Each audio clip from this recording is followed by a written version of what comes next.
Hello and welcome to Classical Stuff You Should Know, a podcast about philosophy and books and history and things that we have found interesting recently. My name is Thomas Magby.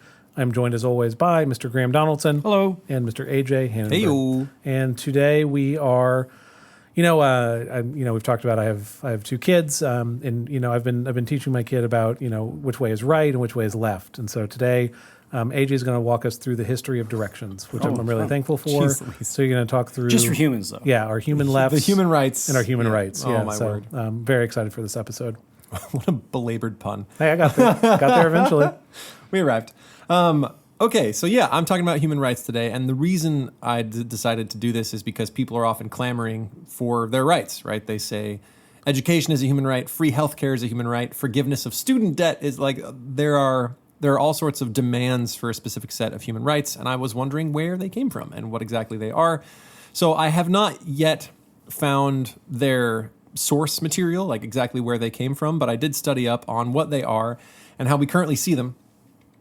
And the primary source I used for this was, it's going to sound bad, but the online Stanford Encyclopedia of Philosophy. That shouldn't sound bad. That resource is incredible. The place is amazing. The thing is, it's the real deal. And I've talked to philosophy professors, and I said, hey, is this a resource that I can use when I'm investigating philosophy and attitude? And they say, yeah, it's awesome. I think the people who keep it up are themselves philosophy professors. And so go check it out. If you ever want to find out something about, say, relativism, I use it all the time, but it is sort of a good codification of current views on this topic, right? I could read one specific philosopher's view and get one attitude on it, but I decided to get sort of a current overview, and so I used the Stanford Encyclopedia of Philosophy. Go check it out. It's great.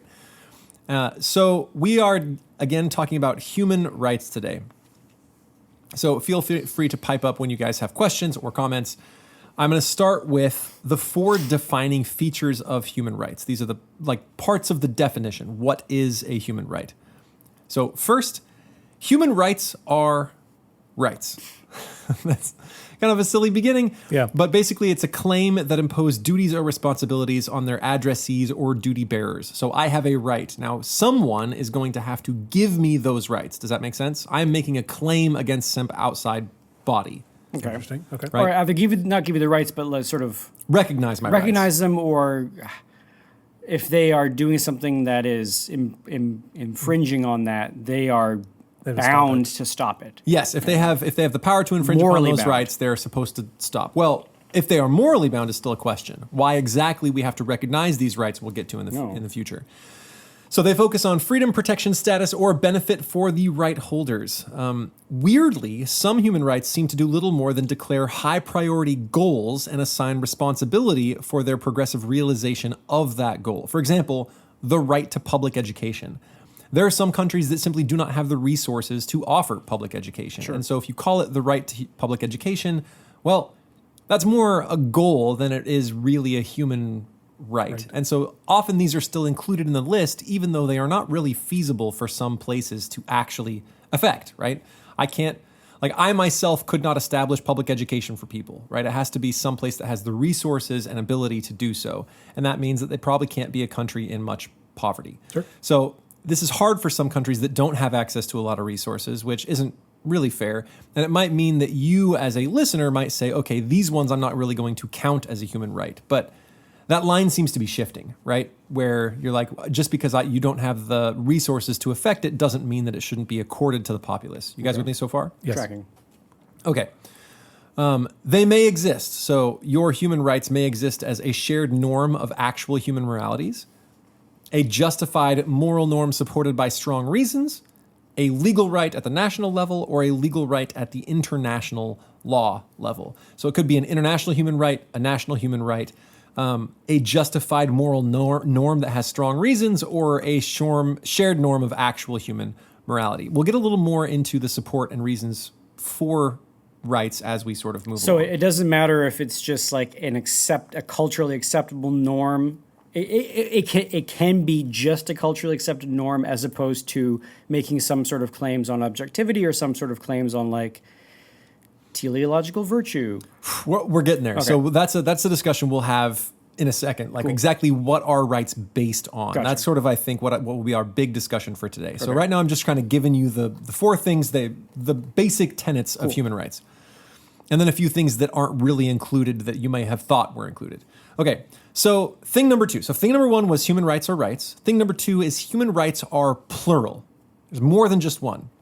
Right? So you can't say humans have a right to life and no more. And that's it. Like Yeah. there's a lot of things that come along with human rights. And some people who say there's only a single human right, well, what they really mean is that under that single right are a whole bunch of things are listed, right? So if I have the right to life, that means I have the right to liberty. I can pursue happiness, right? So basically, there's not just one. They are plural. There are many human rights, not just a single thing. It's kind of catchy. Life, liberty, and pursuit of happiness. Did you make Yeah. that up? Off the top of my head, Wow, yeah, that's it's Yeah, it amazing. rolls off the tongue. Yeah. Some philosophers advocate for short lists of human rights, and we'll get to why that might be. But they are plural, right? There's more than just one. All right, thing number 3. Human rights are universal. All living humans, perhaps even persons, all living persons, have human rights. Basically, you are an independent living creature, meaning that as you exist independently, and this kind of reminds me of Kant, right? You have an independent mind, and because you think, you have that sort of self-realizing independence, you are accorded certain rights just because you are rational. I think that's why. But there are caveats. Sometimes they are only held by adult citizens in a country. For example, the right to vote, right? We are not letting 3-year-olds vote, even though 3-year-olds do get other human rights. Okay. They can be taken away temporarily because maybe you committed a serious crime or have done something that deserves your rights to be infringed upon by the country. This reminds me of Rousseau, who said, I give my rights to the country, I alienate them to the country so they can be given back to me in a fuller sense and a more secure sense, but that means that occasionally they can be taken away if I Are there cross them. some that can be taken away and others that can never be taken away? We'll can they all have that be- discussion in or just can a they second. all be taken away? When we talk about inalienable, bring it up. Okay. Okay. So they can also focus on small groups, for example, women and children, right? So women have a certain set of rights, children might have a certain set of rights, maybe minority groups have a right not to have genocide committed upon them, right? There are some rights that focus on smaller groups. So human rights are rights. Are they discovered? How are they like generated? Oh, we'll get there. That's what they're based on. So just wait for a second. You got all kinds Every of questions. question, I Don't know, worry. yeah. We're going to arrive. So they're rights, they're plural, they are universal, meaning they apply to everyone, usually, and they have high priority. Basically, they need to be able to compete with national stability and security, right? Because the nation's motive is always to preserve itself, right? To be secure in its nationhood. And human rights need to be of high enough priority that in the international sphere, they actually have some claim. Right. And so as far as countries are concerned, as far as the UN is concerned and governments in general, human rights should have high priority, meaning that we as a country may need to advocate for them in other countries, right? They need to have some sort of footing on the world stage. And if they don't, well, then we're just not recognizing them as what they should be, the priority that they actually have. All right, here are things that were not added to the definition, but could have been. Okay. So the first one, Graham, you had questions about this. Are they inalienable? Meaning that the user cannot lose it permanently or temporarily by bad conduct or by voluntarily giving it up. So some are inalienable rights. Now, this reminds me of Rousseau. Rousseau talked about alienable rights. Those are things I give to the country to receive back in a fuller form. But Owning property. I let the country tell me if I own this piece of land, and because the country can tell me and it has control over it, when I actually own land, it's recognized by everyone in my country, rather than me just sort of guarding it with a shotgun. Right. Sorry, but because Graham's already made a joke about this, but the inalienable rights of life, liberty, and the pursuit of happiness, those aren't actually inalienable, right? Like, you can be killed by the state if you commit a certain crime. You can be locked up in prison if you do a crime.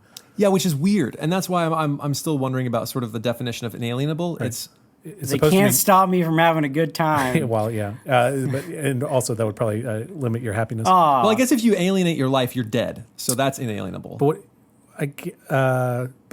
it's supposed to mean it can't be taken away or given away by the possessor of that right. But like those three seem to be things that can you be can taken take away. life. The one is pursuit of happiness. You can't tell me not to try to be happy.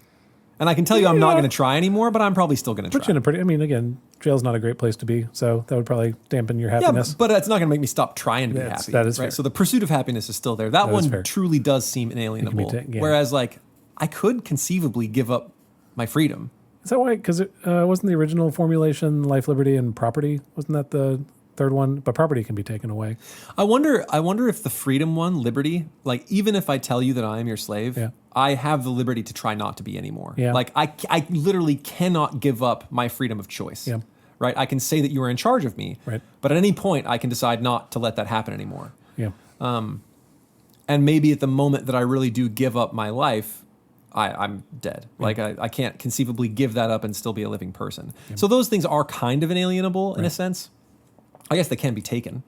But again, the same like suicide then would be the giving away of one's right to life. But you know what I mean? Like, Yeah. So it is an alienable. I don't know. It's probably a distinction I just don't know much about. But Okay, so the reason it's not included in our definition, right, that all human rights are inalienable is because not all human rights are inalienable. Right. Some of them are very hard to lose, right? This is a quote from the Stanford Encyclopedia. Perhaps sufficient to say that human rights are very hard to lose. Like you can still lose them, and certainly not all rights are inalienable. Right. Right. The right to say public education, that one's not an inalienable right. Right. That one I can give away for sure. That can be taken really easily. So that one is not included in the definition, probably for that reason. right. Okay, second thing not included in the definition is a minimal list.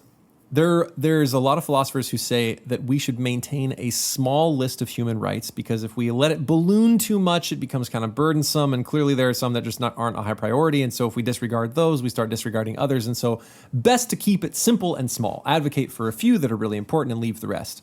A small list means we can avoid the worst, but and really human rights are not really trying to achieve the best, right? We're trying to avoid the worst that can happen to a human, right? Let us live, let us pursue happiness, don't take my liberty.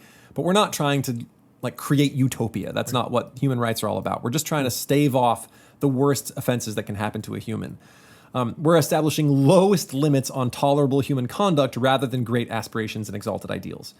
So if we find out that some small nation is not providing public schools, we're not going to freak we're out. not going to like invade it and force them to.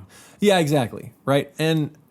But there is no inherent contradiction in the idea of an expansive list. So this is not part of the definition, right? Okay. It could be an expansive list, right? Human rights could be a huge, long 3-page, 4-page, 100-page list of things that we should accord to human. Right. But really, human rights are just trying to avoid the worst, right? And maybe set up some goals for the future, but we're not necessarily trying to establish the perfect world. Okay. Do they mirror moral rights? Moral rights. Like, should this be mirroring a specific morality? It has to, right? Like, how else would you make a claim to a right outside of a moral claim that it is just that people have a certain right? It is just they have a certain standard of living. Like, So you could identify it as a legal right and say human rights are things that have been accorded to men by governments, and say simply that is it.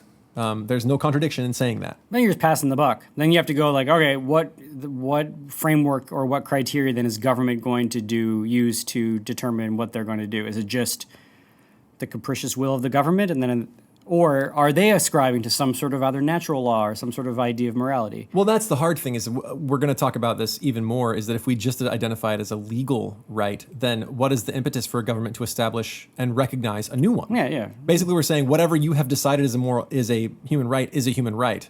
And we would also like this one. And they say no, because that's not a human right. Well, then you human just rights sort are of- defined by what we've already said are human rights. Then you just said it's just a power thing. It's like whoever's the most strong in a society can determine it. Exactly. And there's no impetus for a country that isn't recognizing our legal rights as human rights. So right? Because we established them, but they didn't. And so why should they? When can we get into criticisms of the idea? Of human rights in general? Yeah, Hold on, we'll get there. Okay. There will be a time. There'll be a moment for your hackles to find No, his hackles are raised. full display. Yeah, No, I'm being very good. Okay, so they don't have to be inalienable. They don't have to be minimal. They do not have to mirror moral rights, even if Graham says they should. But they don't have to, according. They can part of just the be definition. They can part just of say the capricious recognizing will of legal power rights. Yep. structures. All right. Well, really just recognizing that this is what humans have done. We have established these as moral, as like human rights legally, and therefore that's what we define as human rights. it seems circular to me, and It's especially like, doesn't, okay, well, it let's doesn't go really allow for- investigate how humans did it. Oh, well, no, it's just they decided to do it doesn't really allow for progress in, Gotcha. in moral rights. Okay. Do they have to serve some sort of political function? Human rights, rather than moral reality, are a highly useful political practice that humans have constructed or evolved. Might include standards. The hackles. Hackles are raised.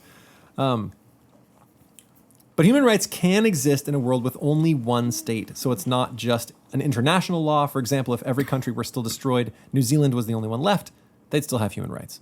So it's not just things that are politically useful on the international sphere, right? Where we can say, your country isn't really doing this, our country is, and we can advocate for your country to get better, because human rights would still exist in a single country world. Do they exist within a family? I would assume so. Yeah. Okay. If it was just a family, not a country. So the question is, are they required to serve a political function? And the answer is not really, right? Okay. We can say that they happen in a family. If it was only your family left on the planet, you'd still have some sort of human right? They would still be accorded to you, even though there's no politics to serve. Okay. But we can still recognize that they do have political functions, right? Sure. So it's not required, like a human right to be a human right has to have political function. Gotcha. It's a human right nonetheless. Fair. With me so far? Yes. Okay, so things they are rights, they are plural, they are universal, and they're high priority. Okay. Things they don't have to be: inalienable, minimal, mirror moral rights. I think that's where our hackles are being raised. And defined as serving a political function. Okay, and here's where we get into the part where I think most of our discussion will happen. How do human rights exist? How have we come to recognize these things? So what are your first inclinations as far as how do we establish a human right? Graham doesn't believe in human rights, so maybe They don't exist at all. So he might disagree with the question. No, I mean, my point is that it's an attempt to have like a transcendent ethical morality, but saying we just get to it through reason and not having to sort of posit some kind of like telos of, Okay. of the human person. Okay. This is not just this is McIntyre's critique of it in After Virtue, is that they are that it's an enlightenment. It is trying to come to some sort of ethic, some sort of moral ethic, spinning completely out of just human reason from the Enlightenment, as opposed to positing some kind of like transcendent moral framework, like the telos of the ancient world, or the Christian theological God is good framework, any of that kind of stuff. So, in that sense, I think I agree with the critics who say that it's ultimately a bankrupt idea. Like it's you're going to get to that problem, and this is the problem, which is how do you generate new ones? Is it just like, a Twitter poll? What we want. Yeah, it's just the ones that everybody wants, or is there, what is the stress test of whether or not some new thing is a right or not? Well, here's my question to you. Do we have human rights? Do you think we have human rights? Rights afforded that should be afforded to us as humans. Yes. Okay, where do you pull that from? Being made in the image of God. Okay, aha. Yeah. That's possibility number 2. So how can human rights exist? Possibility number 2 is they are God-given. Yeah. They are innate. We are born with a certain set of human rights. Okay, so there are some things that come along with this definition. First, they must be general and abstract enough to apply to thousands of years of human history. Correct. If you think they are innate, they were innate for all ages, not just our modern age. So like a right to public education is one that's harder to justify with that. Because then Exactly. you would look back and you would say, okay, well, in rural France in the year 900, were they just like totally offside when it came to human rights because they didn't have public education? Exactly. That's the thing, is that Yeah. we would lose anything that references, say, a modern stance, modern resources, modern sensibilities, right? Because it has to be large enough to go for thousands of years. That maybe it would be better to reword things to say the opportunity for education, right? Human rights should be afforded the opportunity to educate themselves. Would apply in France, but now it's so general as to perhaps not have teeth. Because then we're unclear on what we mean by education. Right? Exactly. Yeah. Okay, so that's one problem with saying that they are God-given and innate. It does secure them on a metaphysical level, but there's another problem. Lots of people don't believe in the Abrahamic God. Right. persuading them to believe in that Abrahamic God and then saying we should do rights is probably harder than just honestly persuading them of human rights in the first place, right? Saying that humans should have rights is probably an easier task if you're trying to convince, say, a Hindu person than trying to convince them to believe in the Abrahamic God and then convince them of human rights. So it puts us on shaky terms with countries that are not Christian, Islam, or But Jewish. the thing is, you've had those nations for thousands of years have moral frameworks that they appealed to, like if we're going to use the idea of the Tao, that have appealed to some sort of objective morality. Like it's not like you go to Shinto Japan in the 13th century and they're like they've secretly held on to this idea of human rights. No, they have some sort of idea of a transcendent ethical framework, that, like what Lewis talks about in Abolition of Man, right? The Okay, Tao. so that's option number 3. You're just trucking right along. So Seriously? we have, option number 2 is... Did we get one? We haven't done we one started yet with because you two, guys have not discovered Got to them. 3. How many are there? There are 4-ish. So number 2 is they're God-given and innate. That's Sure. how we established human rights. But that's tough when you're talking to a country that doesn't believe in the Abrahamic God or believes in many, many gods. Okay. Right, so you'd have to appeal to their gods, but then doesn't that undercut you if you're trying to say that's where human rights come from? So that's the first little problem. So the second option is they are part of actual human moralities. So this is what you say. So yes, Shinto Japan has a morality that they are appealing to. Mm-hmm. The Hindu person does as well. Buddhists do. Like there is a groundwork of human morality there that you can appeal to, independent of the Abrahamic God. Right? Yeah. So, but they say that the problem with this is that worldwide unanimity about morality doesn't exist. And rights laws should change existing norms, not just describe moral customs. So, for example, in a country that, say, doesn't give women a lot of basic human rights, right, involves, say, genital mutilation or child marriage, like 6 years old, like human rights is often aimed at changing those customs, not just recognizing the morality that's already there. And that's the problem. If you're saying it's part of like a universal human morality, there are places where we really like the rights to change these, but the morality doesn't really line up. So what do we do with that? Colonize them. I don't know. That often is not often, but that's sort of the harsh way of saying it. But there's this idea that then like the values of the international order need to be brought to bear on the backward nations or whatever. And then in that sense, it's just like a power game. Yeah. So that we end up back at the power game, and that's not a great place to Or be. like Afghanistan gets invaded and we kick out the Taliban and we start sending girls to school, but then the Taliban comes in and girls aren't going to school anymore, and that's that's the justification for one value system encouraging on another one is that it gets to elevate that system's human rights. Then you have these human rights violators that some people would think that gives powers that be the moral justification for like war. Okay, or for so an invasion. So you are saying that invasion is maybe the solution? No, I'm saying that I am not saying that. I'm saying that oftentimes, we can do good by promoting human rights in the place where human rights have not been promoted. Okay. And you can give those examples of, women aren't going to school or the genital mutilation, these sorts of that human rights violation is used as the precursor as a thing that needs to be a corrective. Not quite a false flag, but like a way of taking over, like a power grab? As a justification. As a Okay. justification for. So weirdly enough, that moves us to option number 4.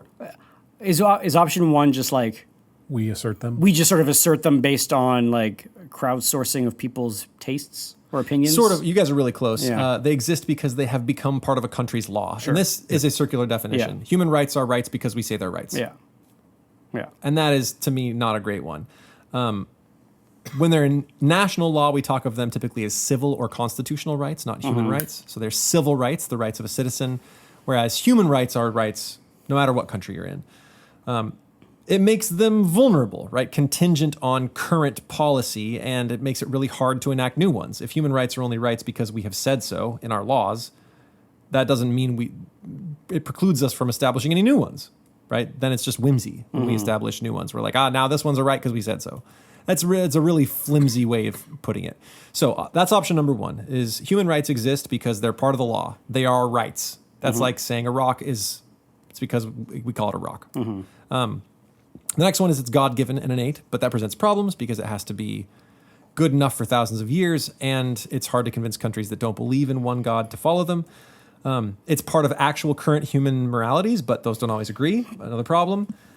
And number 4, it is based on true or justified ethical outlooks. So there are strong reasons for believing in a thing.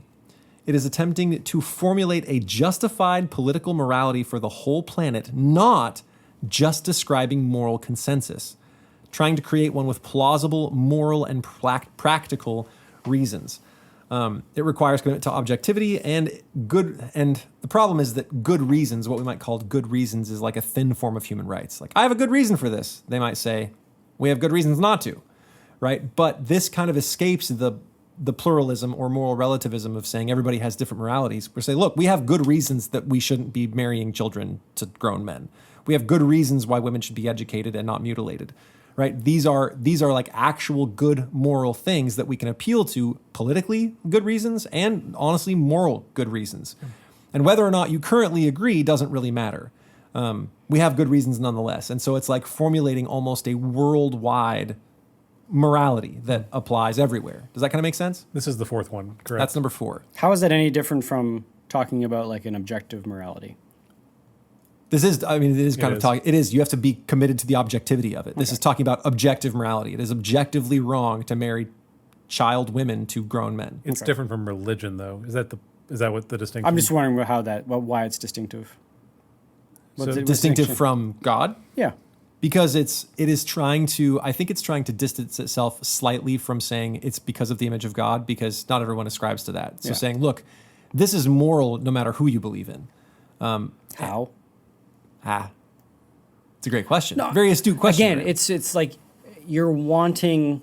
So just by saying it, because I don't know, just because a Buddhist doesn't believe in the Abrahamic God means that you've got a massive philosophical problem. I don't that like you can say that there is an object like the Tao, the objective right and wrong out there, that all cultures have that is an innate part of the human person, is that we have a spiritual we have this like innate sensitivity and understanding of rightness and wrongness that can get muddled and get confused, and different parts of it can get amplified in cultures and ignored in other cultures.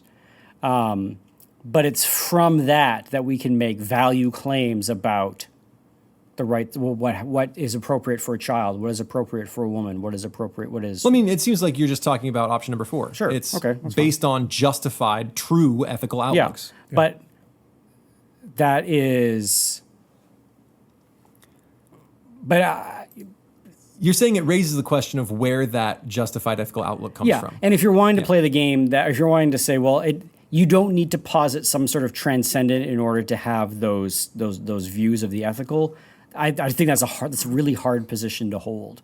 And I agree. I think it's a hard sell to say, look, this is the morality that we have all said is the good one. Like, say I'm the UN and I put forward my set of rights. Yep. And then I've got a country that is practicing child marriage and has for hundreds of years. And I come and say, look, this is a true morality that we are imposing upon you, right? It is ethically right. There's good international reasons. You'll get lots of trade and stuff. And the retort is, no, it's not. It's not true, morally, ethically. We've been doing this for 1,000 years. We've been doing this for 1,000 years, and you guys just put that document out last week. Yeah. Like, without that grounding, and this is where I'm in agreement with you, Graham, is I think grounding it, like, you do need some sort of metaphysical grounding, or else it's free game, right? That else everything kind of, like, it sounds like great footing to say we have true ethical, moral reasons for this.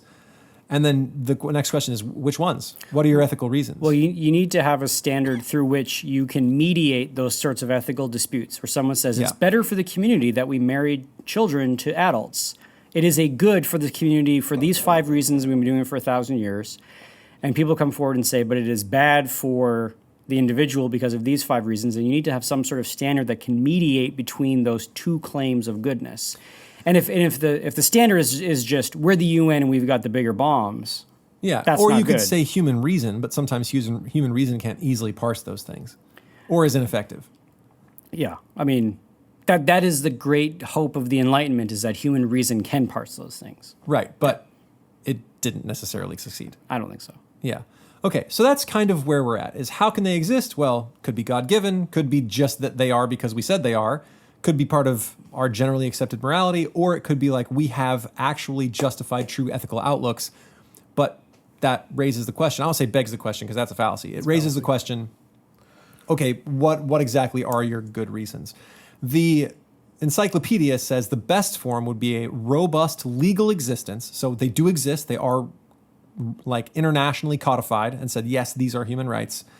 That comes with widespread acceptance based on strong moral and practical reasons. So the encyclopedia bases it on these like practical and moral reasons, but didn't seem to give, in my opinion, much really good basis for those, right? Especially if you come up against someone who has a morality that seems to slightly differ from Yeah, yours. practical for who, right? Yeah, and moral for who, Yeah. right? I mean, you just sort of run back into the question that's essentially trying to solve, which is that our moralities sometimes are a little bit different.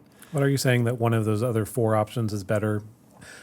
They're basically saying we want the best of all 4 options. Are you saying there's another way Kind that of. is better? Well, in my opinion, like you have to ground it in the innate like imago Dei of the person, right? So I'm sorry for our non-Christian listeners. Like I think it is easiest to make a claim to human rights if you say we are accorded these rights because we are created to be a certain thing, right?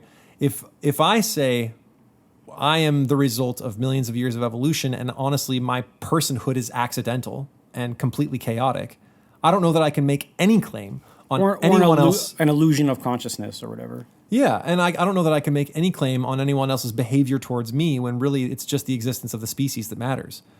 Me personally, I don't necessarily matter. You can kill me. Like the species will be just fine. I can, of course, advocate for my own existence, but the ultimate virtue here is competition, right? So I can't claim that you should accord me anything equally.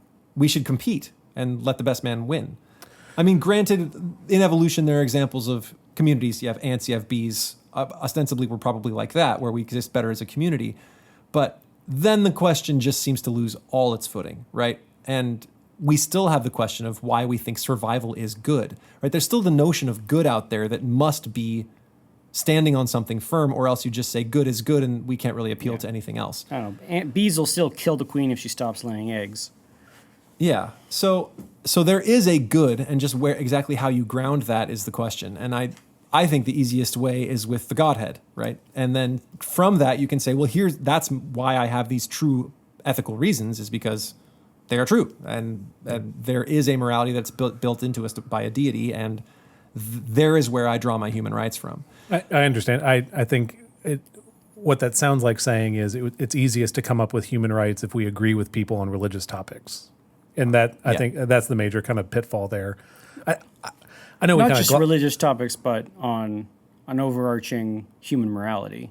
Correct, but based on the Christian God. Yeah, right? you have to base it somewhere. I mean, that doesn't necessarily have to come up. Like if I'm a delegate to go to the UN and figure out human rights, if we're going to say, okay, you've got to have good moral reasons for these, they don't necessarily have to ask me where I base them. I can say, here are the things that I think are rights. Yeah. And everyone else that might believe in a different God can agree. And then if they really want to get to the nitty gritty of why I believe those things, I can say, well, I believe we're created in the image of God. Everything you're saying is why I know that first one on the like whatever we encode in law is what becomes a human right. I think there's just more of a case there of how do we know what people agree on? It's what we can get public support around and pass and actually codify into law.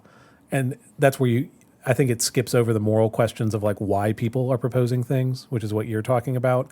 But we would know a thing is a law, or we would know a thing is a right based on we passed the law that says this is a right. So I think it's an unsatisfying answer, but it's like, I think it's a more straightforward answer of where we live in a country that has many different kinds of people. the things that people support is this thing that we were able to pass. Well, to me, it seems like the things they've listed as how rights can exist are actually a progression of how rights exist. Yes. So the final step there is that they are codified into law. Yes. And then we can point to the law and say these are human rights because we all agreed they were. Yes. Right? But they have to be based on something. Yeah. For me, that's God. Yeah. And then from God comes a justified, true ethical outlooks. Now, there might be somebody else who believes in a different God that has their own justified, in quotes, justified, true ethical outlooks. These become part of actual human moralities, which in turn produce a set of human rights that we've codified into law, right? So really, they're describing these as seemingly four well springs from which human rights can come, when to me it seems like a progression. Yeah, sure. You use all of them. Does that make sense? Like there's a little bit of each in there. Their ultimate answer combines multiple of those four. So yeah, I think even what you're reading from is doing what you're talking about. Until you jump the gun and you pronounce something gets passed as a right in law that doesn't pass the moral or ethical test. You still have that question of how did it pass, though, right? Like, why was a thing called a right and passed as a right, presumably with the agreement of those, either the elected officials or the people who put them there? Mm-hmm. What are they believing that you're saying is not a right? Because then that gets to this fourth issue of this disagreement over what is a good ethical system, right? Then we're just back to philosophy again, right? I mean, so you see this sort of clash when you're talking about sort of sexual ethics and you know as a right, you know, and then you get in those issues where like you have the World Cup and the team from Belgium wants to wear the rainbow armbands and the team from Qatar like will refuse to play the game. Right. And now you've got this big kerfuffle, and people are like, well, isn't it, you know, well, sexual identity is enshrined as a human right in the UN, and Qatar's like, fine, but we don't care. Right. And then for us, that doesn't pass the moral test, but it has been sort of written, you know, they come and say, like, you just wrote this document a year ago. Like, we don't, you know, so then... and then that puts the powers that be in a really precarious, interesting spot. Do they turn the screws on those who are not abiding by the now sort of agreed upon right? Or if you do that, do you just sort of end up undermining your credibility because the only way you're holding up certain rights for people that don't agree with it is with force. On theirs, right? Yeah, is with force and power. And then if you play that game, you can sort of end up undercutting the sort of this, what you wanted. You've lifted one right and trampled on others. You've lifted one right and trampled on others, and you've ended up delegitimizing the good thing that you wanted either the UN to be, which was a unifying force in the world, but you've actually ended up turning it into just sort of like a power game between, yeah. Anyway, so that's kind of the difficult spot that an international organization that is going to talk about rights makes as that list gets more expansive to the more controversial points for its members. It also, I think AJ has already referenced, rights can, depending on which of those viewpoints you're taking, rights can exist at different levels as well. Mm-hmm. You could have a right within your nation that doesn't extend internationally. Civil rights. Mm-hmm. Yeah, you could have a right that, you know, there are ways that you behave in your family that don't relate to how you interact with coworkers. You know what I mean? Like there are just different levels of these rights as well. Yeah, I mean there are different speech laws in France than there are in the U.S. I actually think there was a coach who said something racially insensitive in France about players and is in jail for it. Which is I don't know if saying a racially insensitive thing can jail you in America with free speech. You know, it's just there's that. So I'm saying this out of ignorance. I don't know the story well enough to be able to look at it. But my ultimate point is that then you have these regional legal interpretations over speech versus you know what is hate and that kind of stuff. Yeah, I guess I'm just keep thinking, like, I think anyone can assert rights, but we don't know it's actually become a right until there's something behind it to back it up. And that's the point that it's been passed into law, right? Yeah. Like that there's some force behind it. So that's just what I had in the back of my mind while you were going through But those. what happens when you have a 19-year-old kid whose entire sort of existence is in some sort of online community, and that's his whole identity, and it's like a game or it's a community or it's a subreddit or whatever, and then begins to assert his right to the internet because that's his sort of entry point into this community that doesn't exist in rural Iowa where he lives. Is that a right? You can say that. I mean, it probably feels pretty strongly that it's a right. Right. So this is like why I raised the question in the first place. Right. Is people are always like, we have the right to say free healthcare. I didn't know that was right. Right. And it's especially because you're demanding a service from someone else, right? Health care. You want someone else to do a thing for you. Yeah. And that seems like it's never been a right in the past. I've never seen it codified anywhere. It's not, as far as I know, in the Bill of Rights. And when people declare that it's a basic human right, the addition of basic, by the way, I don't think does anything. It's just funny. a little rhetorical flourish. Yeah, it's rhetorical flourish, just like a fundamental human right. Yes, Same thing. same thing. Maybe they're just talking about those rights that maybe are more like lofty goals. Well, there's luxury. versus There's luxury human rights. luxury, and that's the thing. There are some, like the right to education, which is more of a luxury, and the right to liberty, which is more of like I would call it a foundational human right. But as far as I know, there is no actual real distinction between fundamental or basic human rights and human rights. Human rights are human rights. And so declaring that free healthcare is a human right, I don't know that anyone agrees on that. And it's certainly not necessarily within every nation's ability to give free healthcare to its denizens. Right. But that's why I want, then is it the wealth of a nation? Again, based on which viewpoint you take, maybe human rights do change over time. So as a country is wealthier, they have more of a capacity to provide things for their citizens.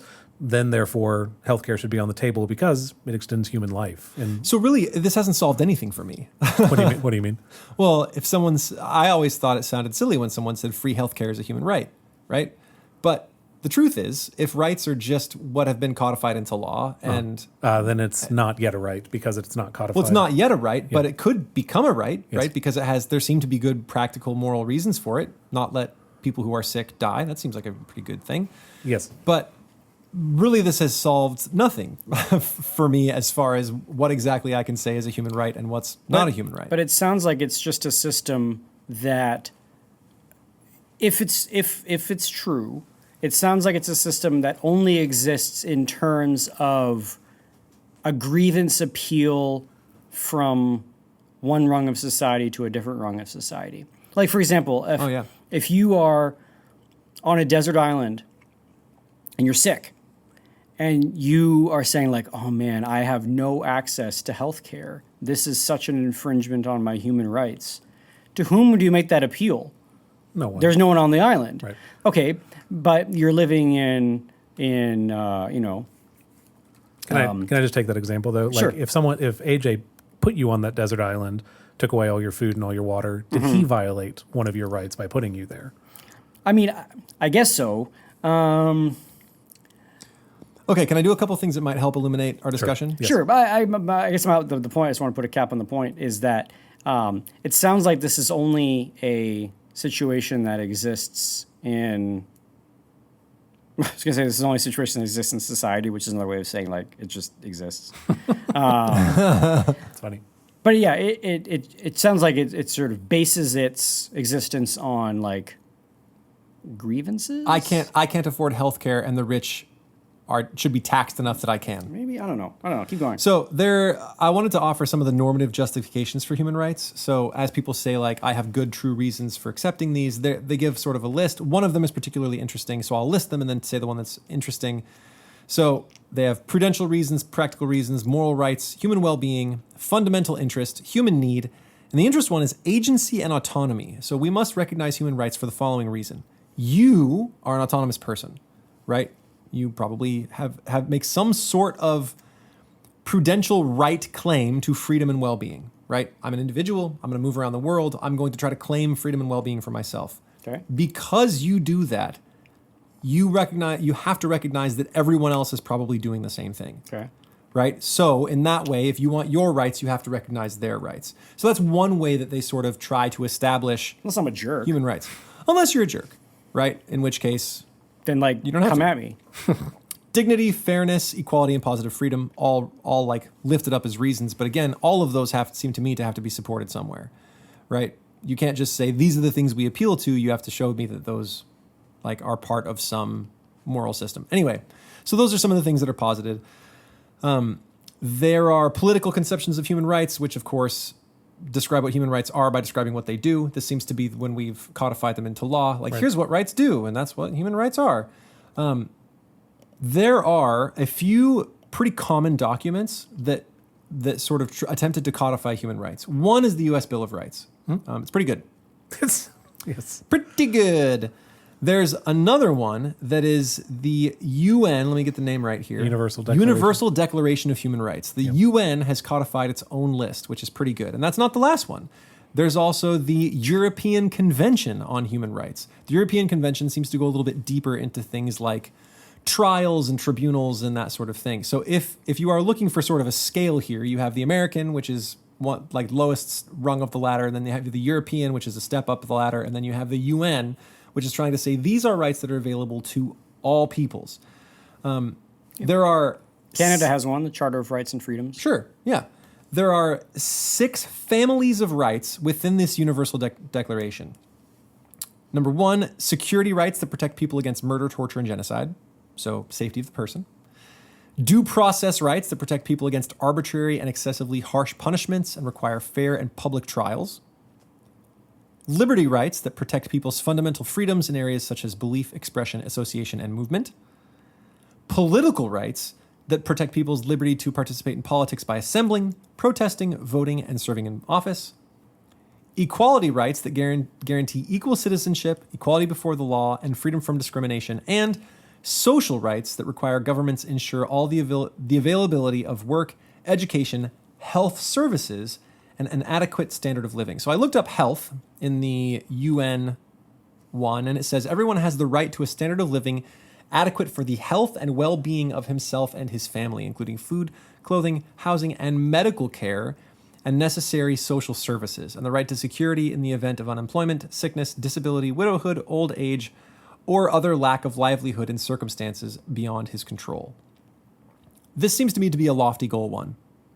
There are a lot of places that simply cannot provide that for you. If you lose your job, there's not everywhere can say, here is money for you. Does that make sense? Do you know what's behind the, like, so if the UN makes a declaration of human rights, are they then pushing countries toward? Yeah, I think this is sort of setting a thing where we have a definitive list where if a country is not providing rights or infringing upon human rights, we can use it as justification for sanction or troops. Yeah. Yeah. Is that a bad thing to set an aspiration, or you're just saying it's not right because there's a sliding scale of rights, right? There's human rights that are like, these ones are the ones that we absolutely must have, like no torture and genocide, that kind of thing. So like that's great, right? Versus things that's a progression, right? Yeah. Like you may not be able to provide all your citizens with a fantastic standard of living, right? Food, clothing, housing, and medical care. Not every country can do that, but you can certainly, as a country, aspire and try and have the government have that be one of the goals and functions of the government, even if it can't quite do it. Sure. Right. The moment it starts seizing people's housing is when we would say, okay, well now you're infringing upon a human on a different right. Yeah, exactly. I mean, that's because all the I think there are 30 articles in the Universal Declaration. Like you have to do all of them, right?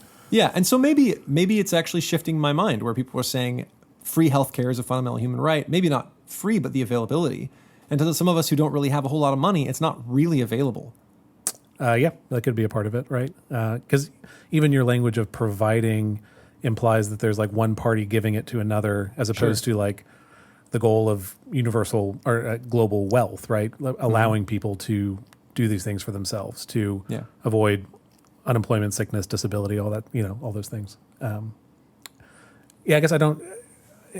Is it still something you're pushing back against, though? Like, I'm not sure if you come into this thinking human rights are a terrible concept. No, I thought human rights were a thing. I thought they needed to be more firmly based in some sort of outlook, because it seemed to me that a lot of the people who were clamoring for human rights, were also saying that there is no standard of morality. It seems to me that you cannot. Let's try to have your cake and eat it too, right? Where you're saying morality does not exist, but you must accord me these certain things in all fairness.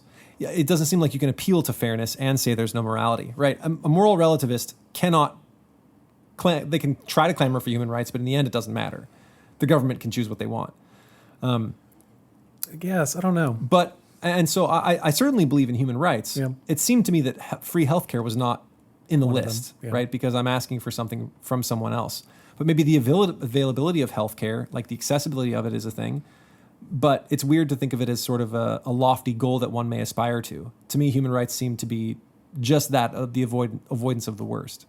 Right. So maybe my needle is being shifted here. I don't know. I don't know, because even like just that concept of avoiding the worst, like even from just a self-interested perspective, like I want to live in a world where I'm not in pain all the time, and Are you in pain? no, just like I can have healthcare or like whatever like thing. Okay. But it gets tricky because like some people could say, okay, let's use giving a birth, for example.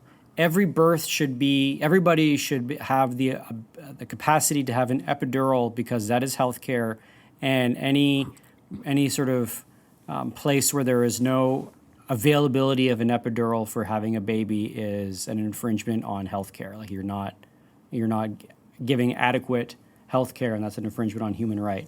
Where there's lots of people that are like, listen, epidurals are a pretty controversial practice when it comes to bearing a child.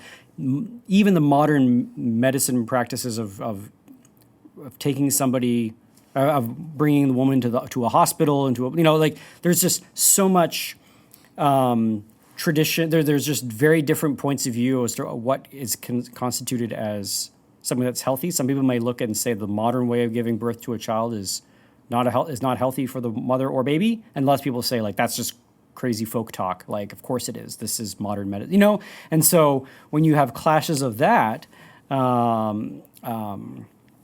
those are tricky grounds. If you're going to start saying like one of those and not the other one is going to be held up as a right, and the other one is going to be seen as like fringy woo woo. Right.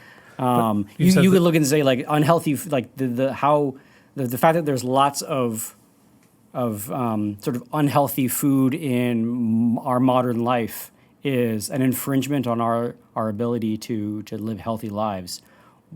Other people may look at it and say the fact that we can genetically modify crops and make vegetable oil has like allowed the planet to sort of overclock its ability to bear Make human cheap beings. calories, right? Yeah, exactly. So, which one is one more a luxury, or is one more like I want a perfected life as opposed to a Passable. passable life. Yeah. So here's some fun stuff. I found another thing. It's an exercise from the Truman Library. So if it's got a couple of things slightly wrong, take it up with them. But it was a comparison between the U.S. Bill of Rights and the UN Bill of Rights. So things that are just in the U.S. but not in the UN: the right to bear arms, freedom from housing troops, and the right to a jury trial. That's all the U.S. has uniquely. The UN has a whole bunch of other stuff that's unique. Right to remedy, the right to be innocent until proven guilty, the UN.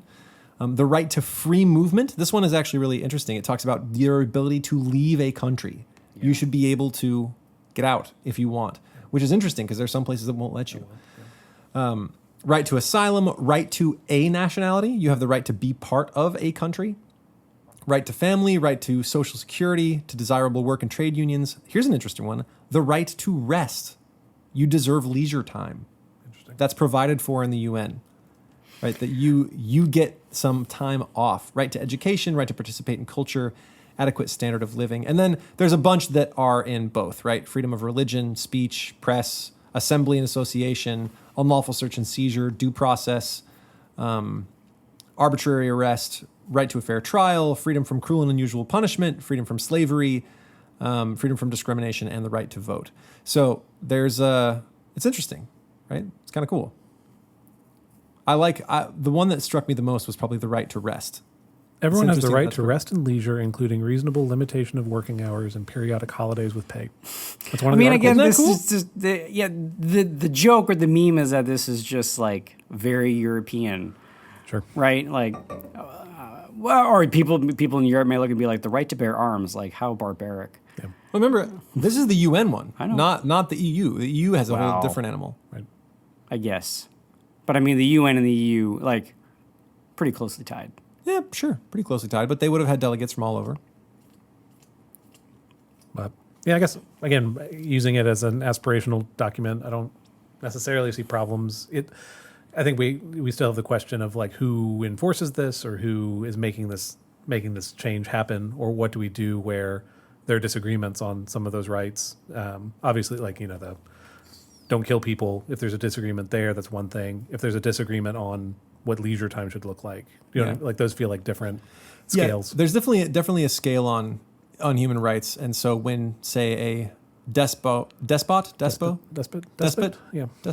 a tyrant, Okay. a depot, Yes. if you want to pronounce it Frenchy style, is tear gassing or just gassing his denizens, then that seems like a pretty serious infringement on human rights. Yes. Right, where some of those things are more severe than others and require action on an international stage. And I think that's part of why this document exists. It's not just here's what we should do. It's we actually need to enforce this, which is interesting to me. Okay, so has anything sort of formed in your mind before we say goodbye?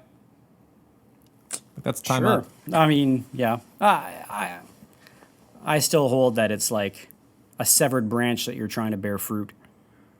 Okay, let's unpack that in the in-betweeny time. In between time, yeah, that's perfect. This has been Classical Stuff You Should Know.